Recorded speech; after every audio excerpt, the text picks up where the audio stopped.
Is Israel starving the people of Gaza? But again, as you said before, genocide, starving, ethnical cleansing. Ethnical cleansing. Or was that a Freudian slip? Was he trying to say ethnic cleansing and he said ethical cleansing? You know, I've seen Zionists actually tweet that. It's not ethnic cleansing, it's ethical cleansing. My God, everything is here. I say again, nonsense, lies. And honestly, sir, this... No. And also I tell you, nah-uh. And then I hit you with a nope. And then I say, wrong. And then I say, but Hamas. And then I hit you with a, I'm Yisrael Chai. And you're down for the count, I win. Stop noticing. Same way you accuse me, I accuse you. Yeah, I know you are, but what am I? You said apartheid, blockade, siege, forced starvation as a weapon of war. I say, no, you did this. I say, I know you are, but what am I? You see? You cannot get out of this because I always throw it back to you. Because I gaslight you. The most moral cleansing in the world. Yes, that's a good one. I haven't heard that one before. Mr. Boaz Bismuth, thank you so much for joining us on NRK. Thank you for inviting me. What is Israel? I'm absolutely ready to deflect, distract, confuse, mystify, deny, lie, accuse, reverse victim and offender. Please, continue. In Gaza right now? Because many people don't seem to understand what your game plan is. So my game plan, I can tell you what I don't want in Gaza, first of all. I don't want a terrorist entity to reign in Gaza. I can tell you what I don't want in Gaza. The Palestinians. Yes. We must just take them out. Not only for me, but also for the people who live in Gaza. I want them to be prosperous, and the better their life is, the better for me. This is my desire. This guy's entire function in society, in the world, is to make sure that those things never happen. What he just said never happens. The very reason that he's there in that position is to do that very thing. And if he doesn't do that thing, then there's no need for him to even have this position in the first place. Do you feel me? Do you smell what I'm stepping in? He wants the Palestinian people to prosper, he says. That's exactly the opposite of what he's responsible for and what he does. Sir, you didn't answer my question. What is Israel's game plan in Gaza? Because when the war started, your government stated 3 goals. You want to eliminate Hamas. You want to make Israel safer for all the people who were displaced, and you want to bring all the hostages back. 18 months into this bloodshed, you haven't achieved any of these goals. Oh, so what are you doing? What are you doing there? We fight to bring back our hostages, and it's tough. Through war. It's tough. Through how would you like us to get them back? Well, first of all, I would say not through war, because war implies that there are 2 armies and wars are fought between 2 states. You don't fight a war against a civilian population. That's just called murder. Because you're asking a question. You're asking a question. Listen, we have to stick to the facts here, sir. That's what I'm doing. The majority of your hostages were not released through fighting. They were released at the negotiating table. 150 Israeli hostages were released in 2 rounds thanks to negotiations and a ceasefire. That's a fair point. Now, what do you think this guy's going to say? Hamas. Yet you resumed the war. So if I listen to you, I stop the war immediately. I leave my hostages over there. I go back to Tel Aviv. No, they get released if you stop the war. It happened twice. It happened twice. Yeah, you don't. That's exactly why they have hostages, because you're still them. The whole point was to get a ceasefire and they would release the hostages. He's like, no, but if we stop bomb, then we don't get our hostages back. We just go home? And you know what's even more hilarious is that this is exactly what the entire international community since 1967 has been telling Israel. Go home. Vacate the occupied territories. Leave the Palestinians to themselves with a chance to self-determine in their internationally recognized territorial unit of Gaza Strip, West Bank, and East Jerusalem. That's the literal language of what they've been told. Stop the war. 2014. Ceasefire was in place. Yes, let's go back to 2014, Operation Protective Edge, which was yet again another insane war crime Another instance of what the IDF so callously refers to as mowing the lawn meaning the civilization of Gaza. Place, and your hostages were released. I wish. I mean, if And you yet, release them, 5 weeks ago, you resumed the war. Yeah. And you saw your own people taking to the streets. So for you, I should stop the war. Not for me. No. For the hostage according to your families. question, for the hostage family, I meet them. Okay, first of all, I don't like how this journalist isn't badgering him on his use of the word war. Stop the war. That right there is a complete obfuscation. It's a complete euphemism of what is actually happening. It's not a war, and the more that you whitewash it with that word, you're letting them off the hook. They want their kids, they want their fathers, they want their family back. I want them back. Yes, but Everybody they want you to wants them continue back. the war? Some do, Yeah. and some don't. Yeah. You know that they're divided. If you're a journalist and you do the work. Yes. But I know what is Hamas. And Hamas, I was wondering, when is he going to invoke the H-word defense? Israel out of Gaza. Hamas stays in Gaza and hostages with them. What Everything he says is what Israel is doing. Israel wants hostages back and Gaza without Hamas and Gaza for the Gazawi people. That's what I want. Gaza or Gaza? He's like, is it with an H or with a G? I forget. It sounds like he's blacking out and he's just Hamas Gaza. What is it? What is I saying now? Mr. Bismuth, the fact of the matter is that last time there was a ceasefire in January, 45 of your hostages He's going to repeatedly call him anti-Semitic. Well, I hope so. I mean, I need some serotonin. I need some dopamine hits. were released through He negotiations. was glitching. Let me tell Through you the ceasefire. Then you resumed the war. Now there's no hostage release. Let me tell you something. So what? He's like, yes, I can't answer that really, but I will say that you're anti-Semitic, sir. Why did you resume This the war? is a bit, how would I say, it's a bit strange. They all have that look about them, that soulless. He's put off by the fact that he can't go full right now. He can't just say what he really feels. He's got to maintain some level of decorum. He's got to be shifty and shady and dodge and evade and deny, accuse, reverse victim and offender and all that. But you can see it behind his eyes that behind it all is just this race ghoul that thinks of these people as not human, so they don't have his consideration. It doesn't matter. This is vile. Look at him. You can see it written on I swear, I think that you can see it after a while. When you start to do evil in your life, that stuff can show up on your face. I fully believe it. Look at Netanyahu, how he looks now. Look at how he used to look. I mean, you lose your. I mean, how many people are they responsible for their death? He's a member of the Knesset, the Israeli parliament, so he can't go full. Not quite just yet. A bit strange that a journalist between a country like Israel who was attacked and a group of terrorists, you believe the terrorists. Unbelievable. I cannot believe you're not buying my bullshit. In other words, remember, we're talking about animals here. I am a civilized Western person in the Middle East, okay? And we're talking about brown people, and you're not buying my bullshit. I think that you are anti-Semitic, my friend.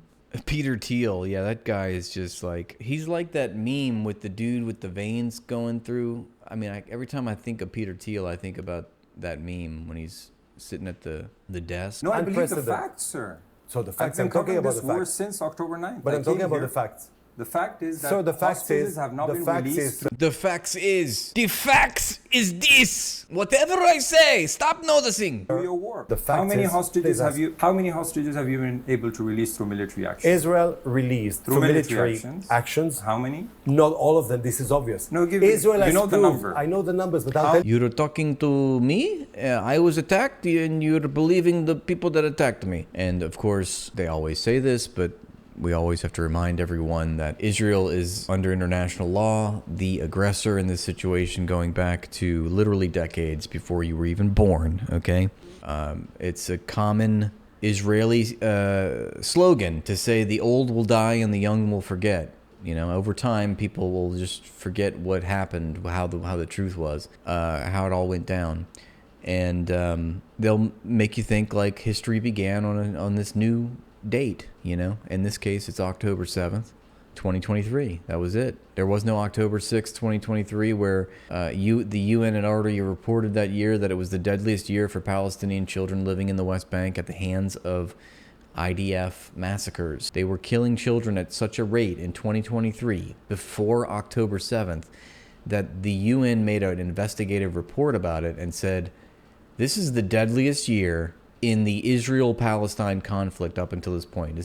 How many through military action? Sir, I'm not in inquiry here, but I'm answering you. Yeah. Israel, when we had the option in November 2023 to bring them back, that's what we did. Yes. My Hebrew accent is secretly just a Russian with like a couple of vodkas under his belt. Vodka. I mean, honestly, a Hebrew accent is kind of a misnomer because really you could do an Australian. I mean, the thing about Israel, they're so versatile, you know? They're such chameleons of culture. You can be Australian and be Israeli. You can be English and be Israeli. You can be an American and be Israeli. You can be Russian and you can be Israeli. You see how that works? So if I do Russian accent, you don't know. I might have dual citizenship. It's not your kids, it's my kids who are fighting in Gaza. My daughter is in Gaza. My daughter is risking her life in order to bring hostages back, in order to make sure that Hamas is not there anymore. It's my kid. The common denominator in all of this is why this guy never has an argument, why I'm seething that the journalist is not bringing this up, is that all of this hinges on occupation status. Everything goes back to the illegal occupation. These people are under occupation. Everything else is ancillary to that. You cannot trace a moral right to an illegal wrong. Ex injuria just non oritur. Even the ancient Greeks understood this. So any reprisals that are born against an occupying force are the fault of the occupier. God! So believe me, I take a risk. And why do I take the risk? Because the Middle East will be different. Because I want to live in tranquility. I want my kids not to have terror. Then don't put your music festival next to a concentration camp full of 2.3 million starving kids. Don't build your settler colony next to a concentration camp and then starve kids by the millions and then wonder why they're lobbing rockets from across the apartheid wall into your country. It seems fairly simple. Beside them. Would you like me to be honest with you? The fact that I have hostages in Gaza, of course, ties my hand. I mean, this is obviously, I do not want to risk. I don't want to kill all the babies, but my hands are tied. They have the hostages. It's like when a school shooter goes into a kindergarten, starts mowing down kindergartners, and then, you know, the local police call the U.S. military to the school. Because obviously, with Israeli logic, that's what you're supposed to do. The lives of my hostages. These are my brothers and sisters. So when you know that they're in tunnels of Gaza, it is obvious that Israel will not fight in the same way. Save me the self-righteous fake indignation, you literal weasel. And only to remind you and to show you, you're a journalist. So and you're you should showing know. restraint in Gaza right now? Is that what you're saying? Of course. We are so restrained. The man forgot his tiny mustache. He's got his tiny hat. He just needs tiny mustache to go right here. We are very restrained. Yes, our prime minister is wanted by the world courts. Yes, we are instituting harsh collective punishment on the people of Gaza, but we are showing a restraint. We have nuclear weapon, don't you know? Don't you know we have nuclear weapon? Of course. Sir, 80% of the Gaza Strip is totally Of course. devastated. 80% of the Gaza Yes, Strip. but there's that last little bit of 20%, you see? This is the kind and benevolent people that we are. We save you the 20%. According to the World And Bank. the fault of who? And that's restraint. Whose fault is that? Oh my God, the gaslighting is legendary, right? It'd be the fault of the people that dropped the bomb. The other thing is, you can't blame anyone. Like, I don't care if they are not Germany. Like, you can't just, you know, burn down the entire country. You can't just burn down Dresden, right? I mean, that was a war crime. You can't just destroy every building, man, woman, and child that is in that territory just because you're trying to wage a war against Hamas. So it is your fault. It is absolutely your fault. International law finds you at fault. You are guilty, you know? It doesn't matter what is going on with Hamas in Gaza. I don't care if they do have a command center underneath a hospital. A little bit Scottish I am, but I'm Israeli. I'm gonna go have a pint of beer at the pub. I'm an Israeli. Another shrimp on the barbie. I'm an Israeli. I did hear about the Golden Dome. Before I was rudely interrupted by this gaslighting interview. We were gonna watch Trump talk about that. But hey, it's gaslighting wherever you go, right? Either you're listening to the gaslighting of the President of the United States, or you're listening to the gaslighting of the Israeli Knesset member, or what have you. And the fault of who? No, we'll get to the No, fault. I'm asking but you. the fact is, The fault you're of saying who? you're showing restraint. Who attacked? The fault of who? Everything that happens in Gaza is under the responsibility of HAMAS. He's so tired of he literally has to spell it out for you. Look, you didn't get the memo. You didn't buy my bullshit once before or 1,000 times before. I'm going to spell the word out for you now. HAMAS. Everything we do is the responsibility of Hamas is the reason for our actions. Okay? He gives us life. Yeah, I know. I wish he spelled it wrong too. But look how he goes in. Watch this. Watch what a curious thing happens when he says Hamas. Watch. Everything that happens in Gaza is under the responsibility of HAMAS. Hamas. Okay. See? I told you. I knew it was going to be phlegm out of his mouth. Into my eye. God. Gross. Say it, don't spray it. Yama. His name is... Oh no, that's not his name. That's the journalist's name. Okay. What is this guy's name? His name's Shlomo. Watch. Oh no, his name's Boaz. Same thing. Boaz Bismuth. They always have such lovely names. Yeah, I mean, and nobody ever answered for Hiroshima and Nagasaki. It doesn't change the fact that, wiping out hundreds of thousands of civilians in a nuclear bomb blast was correct. I mean, the institutions, the judicial institutions that were created after World War II were obviously highly favorable to the victors of the war. So, yeah, we're going to prosecute the ones who lost. My name is Vile Shlomo. Hi, we're here with another Israeli Knesset member, Vile Shlomo. Yes, is Vile. Vile Zitler is here to speak about Israeli parliamentary practices. That's right, I said Nagasaki, human earthling. I said Hiroshima and Nagasaki. We are the only country to ever use those hideous weapons, and yet we pointing fingers at everyone else. That's right. Okay, so let's for argument's sake, you say you reached that point. Yeah. Hamas does not control Gaza. Sure. They're not a military force anymore. What then? The day after, as I said, After that, you see, then we have to worry about the spirit of Hamas. After Hamas died, then they have martyr, and they have the spirit. So then we got to make sure their ghost does not take over. So we become the Ghostbusters of Gaza. We must stay. You want to do with Gaza? the day after. First of all, I left Gaza in 2005. I debunk this. They say this all the time. We left Gaza in 2005. We left Gaza in 2005. You just said it again. I've made video after video debunking this insidious lie, which, again, no international institution relevant in this matter concludes that Israel left Gaza in 2005, okay? And the only entity that says, yeah, they left in 2005 is the Israeli court, the Israeli high court. So what does this mean? Ariel Sharon was forced under political pressure to leave Gaza, because before 2005, they literally housed their military in the occupied territory. So it was literally a military occupation because there was the presence of a foreign military in Israel on Palestine soil. Maybe a chatter can remind me what the specific reason for Ariel Sharon to give this order, because if you know anything about Ariel Sharon, aka the Butcher of Gaza, he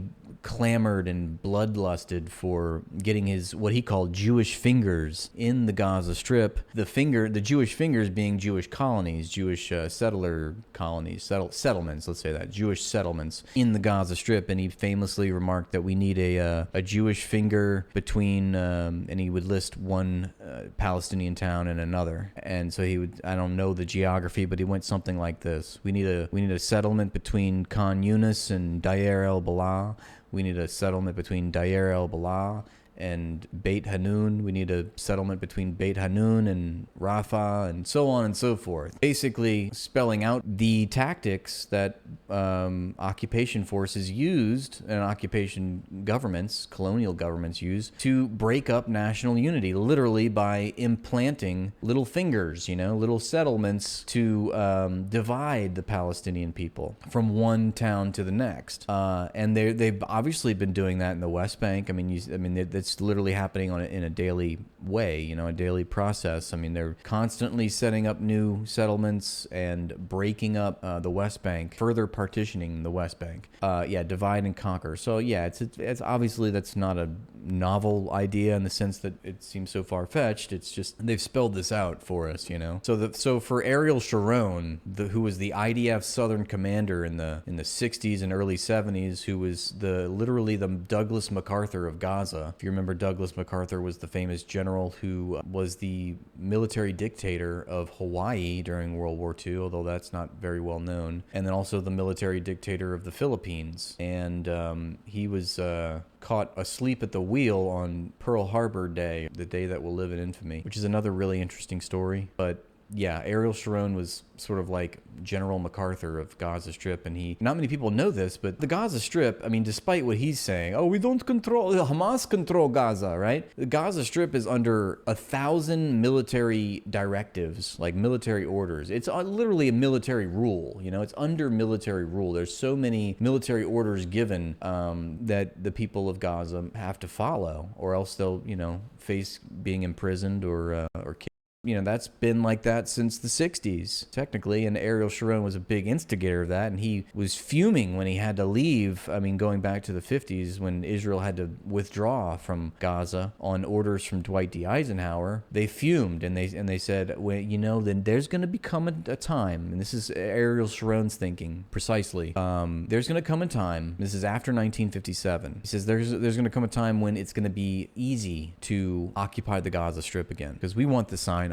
They've long coveted the Sinai, of which the Gaza Strip is a part of that Sinai. And he says, when the next time we get in there, we are not leaving. We're never going to leave. And that's when he made that remark about the Jewish fingers. We're going to get our Jewish fingers in there next time. So not only whenever we occupy, we're going to start settling. We got to start settling. Because then once you start settling, you further normalize everything, you know? Once you start establishing settlements, people are living there. Much harder for a foreign U.S. president like Dwight D. Eisenhower to say, get out of Gaza, and then you have to obey. Then you can say, well, we live there now, which is why establishing a settlement in an occupied territory is a war crime. There's so many war crimes. So getting back to our story about why are we here, because this schmuck said that I left Gaza in 2005. I don't know why he say I left Gaza. Maybe he was an IDF soldier at that time, and he actually really did like withdraw or redeploy. But this is an often claimed point by Israelis that they left in Gaza in 2005. And so Ariel Sharon, there was some, you know, political reason for this, and I think, and it had to do with the international community and how that was going to play out with them. There would be no reason for them to ever leave Gaza unless some other external force. The exact political reason for the redeployment in 2005 escapes me, but Ariel Sharon did give this order. Israelis subsequently say, oh, we withdrew. Well, they didn't really withdraw. They redeployed. Like I said, they redeployed to the perimeter of the Gaza Strip, and I know Norman Finkelstein makes this point. This is where I'm getting it from. But they redeployed to the perimeter of the Gaza apartheid wall, let's say. And they still have their, you know, security guards guarding the enclave. They have the wall, the literal apartheid wall separating them, enclosing this enclave, hermetically sealing this enclave, and that's not considered a withdrawal under international law. So after that, there was, you know, this claim, which they I mean, it's 20 years later, they're still saying this lie, even though it's been debunked 20 years ago, since 2005, because all the international courts and everything that you can think of said, no, this is still an occupation. And the reason that they still said it was an occupation, despite the traditional standard-bearing feature of every military occupation, which up to that point has had the feature of literal military presence in the occupied territories. So despite all that, because Israel would claim, well, if this is a military occupation, we have no military there. So what's the big fuss? If it is a military occupation, then it's the first one ever that doesn't have any military in the soil of the occupied territory. That's a fair point, right? I mean, it doesn't have the traditional marker for a standard occupation. But this was deliberated on and concluded by the UN, by the ICJ, etc., that despite all that, because the nature of occupation has changed, the old requirements no longer fit the bill of the modern world, let's say, because technology has advanced to such a degree that there no longer needs to be literal military, soldiers, military presence in the occupied territories in order for it to be legally considered an occupation. And this is what they decided, they being the UN and the international courts, if you're still with me, international humanitarian laws, they concluded that occupation status hinges on exercising effective control. I'll say that one more time. Occupation status hinges on exercising effective control. Verbatim, that's what it is. Quote unquote, exercising effective control. So despite Israel not having a military in the Gaza Strip, a military presence in the Gaza Strip, they still exercised effective control. They still unilaterally controlled the Gaza Strip. It still was legally an occupation. And what are some of the reasons for that? Why would they say that? Well, Gaza is, first and foremost, one of the most surveilled places on Earth. It might be the most heavily surveilled place on Earth. It is hermetically sealed by the occupation forces. And as we've all heard, nothing goes in and nothing comes out of Gaza unless Israel approves it. They control the airspace, they control the water, the sea border, and the landed borders. They also have military checkpoints, they have guards along the wall, they have security cameras, they've got GPS satellite, and they have a blockade. They have an illegal blockade, an illegal siege. It's literally Bronze Age siege warfare on the Gazan people. And for all of these reasons, the international community still holds Israel culpable, criminally liable for its illegal occupation. Despite what this chode says, whatever schnivels out of his mouth. He's lying, obviously. But you see how long it took me to go through all of that, all the history, and, I even had in my argument some of the counterpoints that they claim and then how you would rebuke that. But again, it takes 3 seconds to state a lie. It takes 10 minutes to debunk it. So as long as you speed run through lie after lie after lie, you can confuse enough people, and it takes a whole lot of energy and effort to just go and debunk it. And, it's just much easier for lies to travel the world, as the saying goes.